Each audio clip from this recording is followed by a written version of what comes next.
देशमुख को भी तो देखिए, तो जब सीबीआई का पूछताछ हुआ है तब जाके खुलासा कर रहा है और अभी और बहुत खुलासे करेगा। लेकिन शिवसेना ने इसको बहाल कराया था, ये बिल्कुल सही बात है, इसमें कोई दूसरी बात नहीं। वो कहाँ गया वो नोटी बॉय?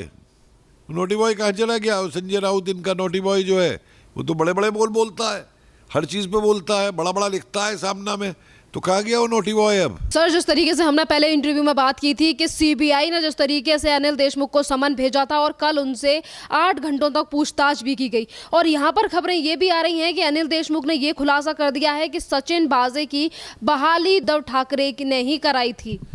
देखिए, पहली बात तो ये कोई खुलासा नहीं है, सब दुनिया जानती है कि सचिन वाजे जो है ये इसने शिवसेना ज्वाइन की थी जब ये सस्पेंड कर दिया गया था, और शिवसेना ने के ज्वाइन करने के बाद में शिवसेना का मेंबर होते हुए इसको दोबारा बहाल कराया गया। तो ये कोई छुपी हुई बात नहीं है कि इसको कराने में शिवसेना का हाथ है। अब वो नाम उद्धव ठाकरे का आए चाहे किसी का भी आए, वो एक अलग बात है, लेकिन शिवसेना ने इसको बहाल कराया था, ये बिल्कुल सही बात है, इसमें कोई दूसरी बात नहीं। अब दूसरी बात जो आती है पूछताछ की, कि देखिए पूछताछ के अंदर जो चीज़ें निकल रही हैं, मैं अभी खबरों पे नहीं जाऊंगा क्योंकि बहुत सेंसिटिव मामला है ये, और जो नाम इसमें आ रहे होंगे सीबीआई उनको इस तरीके से नामों को जो है बाहर नहीं देगी एकदम से, जब तक कि औरों की भी इंक्वायरियाँ ना हो, औरों को सम्मन ना किया जाए, वो किया जाए, क्योंकि वो अकेला तो ये खा नहीं रहा था। अगर 100 करोड़ खाने की बात सही है तो अकेला नहीं खा रहा था ये, और ये कोई नई बात नहीं है। ये बम्बई के अंदर तो ये मुंबई में इंडस्ट्री से उगाही लेना, ठेले वालों तक से उगाही लेना, अरे चौपाटी पे जो वो बेचते हैं पाव भाजी तक जो है उन तक से उगाही ली जाती है, तो इंडस्ट्रीज से, बार से, डांसिंग बार से, इनसे उगाही लेना, ये सब मामूली बातें हैं, पुरानी बातें हैं। ये कितने सालों से ये चीज़ चल रही है और अब पकड़ी गई है, सामने आ गई है कि बड़ी क्लियर वो चीज़ हो गई है।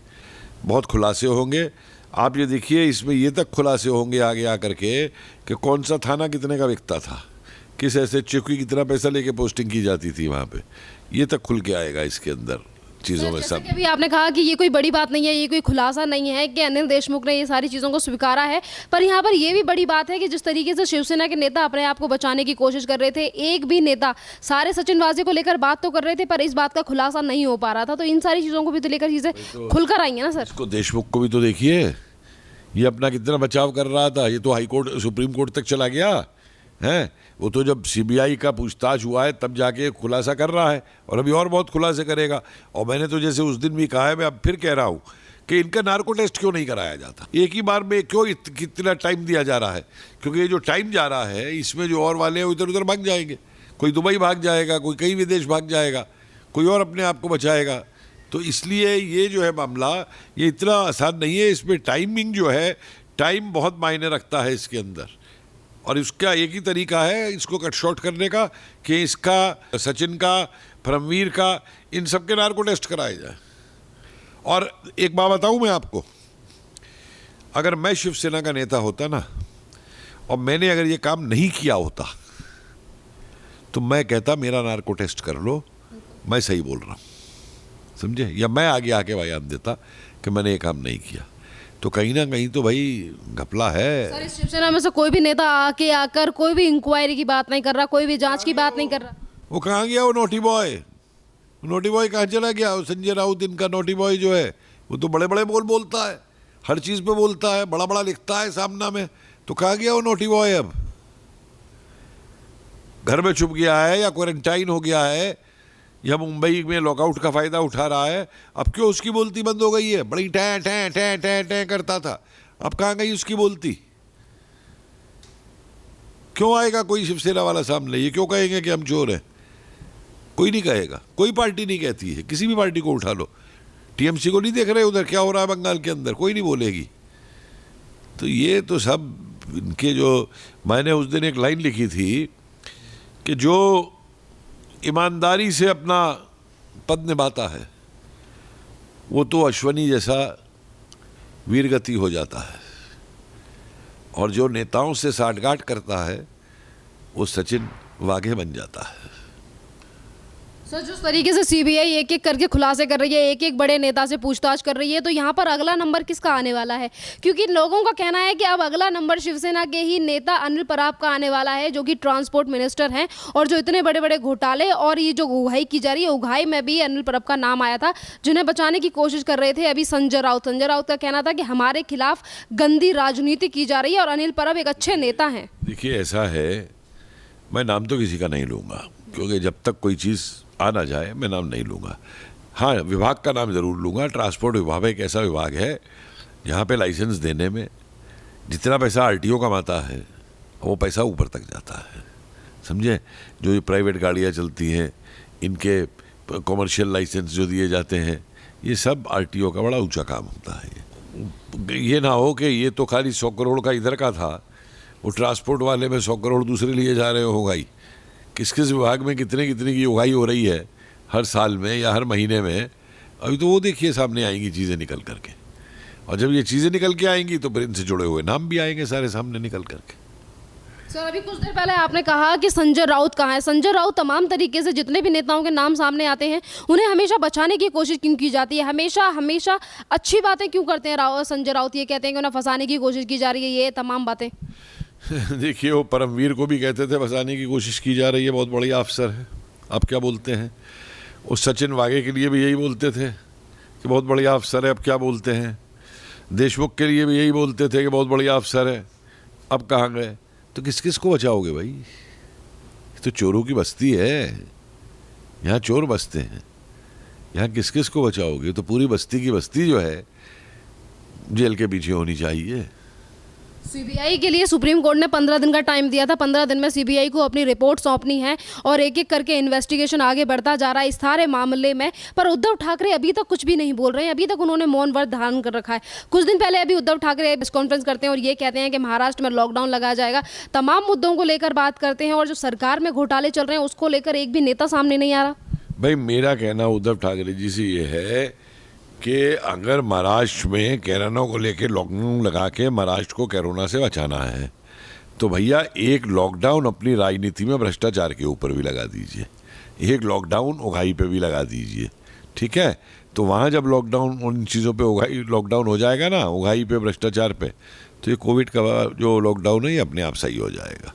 ना कि इस कोविड के लॉकडाउन को भी इस्तेमाल किया जाए इन तरीके की इंक्वायरियों को रोकने के लिए या इनको डिले करने के लिए, इनमें देरी कराने के लिए। अनिल देशमुख के पीओ से पूछताछ होती है और सचिन वाजे के जितने भी गुर्गे थे जिन्होंने सबूतों को मिटाने की कोशिश की, उन लोगों की भी अब पूछताछ हो रही है, गिरफ्तारी की जा रही है। सीबीआई जिस तरीके से आगे बढ़ती जा रही है सर, कितनी और मुश्किलें बढ़ने वाली हैं सरकार?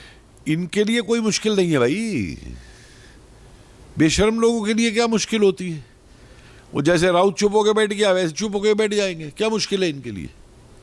ये तो ये मान के चलते हैं कि हम तो वो हैं, सावंत हैं, लॉर्ड हैं 47 के बाद से, हम और हमारे परिवार को कोई छू नहीं सकता, कोई छू के दिखा दे हमको, हम जो मर्जी चाहे करेंगे।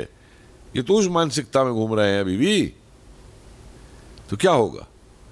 एक एक करके सच्चाई सामने आ रही है सरकार की, और संजय राउत कह रहे थे कि जो बाला साहब ठाकरे की कसम खाता है वो कभी झूठ नहीं बोल सकता। ये कौन कह रहे थे? संजय राउत। अरे भाई ऐसा है, संजय राउत साहब अगर बाला साहब की कसम खाने वाला झूठ नहीं बोलता तो बाला साहब की जो नीति थी, जो नीति उन्होंने बनाई थी सोनिया गांधी को लेकर के, कांग्रेस को लेकर के, तुम वहाँ क्यों फिसल गए? वहाँ क्यों फिसल गए तुम? अपने लड़के को उठाने के लिए, खुद चीफ मिनिस्टर बनने के लिए तुम वहाँ क्यों फिसल गए? तुम वहाँ क्यों जाके हाथ मिला लिया तुमने सोनिया गांधी से और राहुल गांधी से और कांग्रेस से जा कर के? ये भी तो बताएं। तो ये तो सिर्फ ज़बानी, क्या कहेंगे, ज़बानी वो है, ज़बानी की ज़बान से बोलते रहो, ये है वो है, जो खा सकता है। तुम जरा बाबा साहब की कसम खा के और फिर जरा बयान दो, तब मैं मानूंगा कि तुम झूठ बोलते हो या सही बोलते हो। कसम खा लो पहले बाला साहब की कि मैं बाबा साहब की कि मैं कसम खाता हूँ कि बाला साहब ठाकरे की तरीके की कसम खाता हूँ मैं, और फिर अपना बयान दो, फिर मैं देखता हूँ तुम्हारा कितना झूठ और कितना सच है। संजय राउत हो या फिर इनके तमाम नेता जिस तरीके के बयानबाजी आजकल करते दिखाई दे रहे हैं, और सुप्रीम कोर्ट ने अलग फैसला दे दिया। सुप्रीम कोर्ट ने बोल दिया कि ये मुद्दा गंभीर है, इस पे जांच होनी चाहिए, सीबीआई अपनी इंक्वायरी कर रही है। पर इन सारी चीज़ों के चलते, इन सारी चीज़ों को नज़रअंदाज करके शिवसेना हो या फिर कांग्रेस, इनकी तरफ से हमेशा ये बात क्यों कही जाती है कि सेंट्रल हमारी सरकार को गिराना चाहती है, हमारे खिलाफ राजनीति हो रही है? मैंने एक बार पहले भी ये बात कही है, 3 परिवारों ने मिलकर के अपने पारिवारिक दास बनाने के लिए ये सरकार महाराष्ट्र में बनाई है। तो तीनों मिलकर रहेंगे और जिससे उसे खतरा है उसके खिलाफ बोलते रहेंगे कि सेंट्रल हमारी सरकार गिराना चाहती है। अब जरा कोई इनसे तो पूछे, राहुल गांधी से, कि भाई अब तुम्हें देशमुख पे क्या कहना है, शरद पवार तुम्हें क्या कहना है देशमुख के ऊपर, या उद्धव ठाकरे तुम्हें देशमुख के स्टेटमेंट में क्या कहना है, या देशमुख को क्या कहना है संजय इसको राहुल को लेकर के या शरद पवार को लेकर के। ये तो एक से उसके पेज फंसे हुए हैं ना सारे।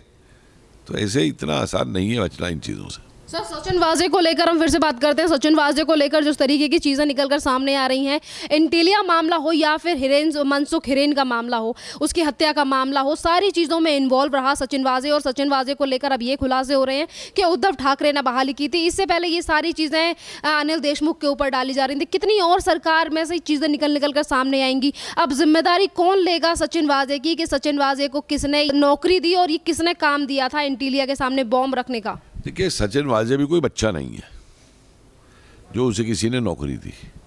उसको मालूम नहीं था कि ये काम गलत है, पुलिस वाला होते हुए क्यों किया उसने?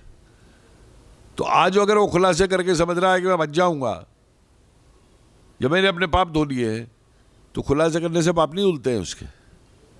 वो खुद इस पे पार्टी, और ये कोई पता नहीं इन लोगों की आपस की नौटंकी हो और बाद में कुछ और निकले जा करके।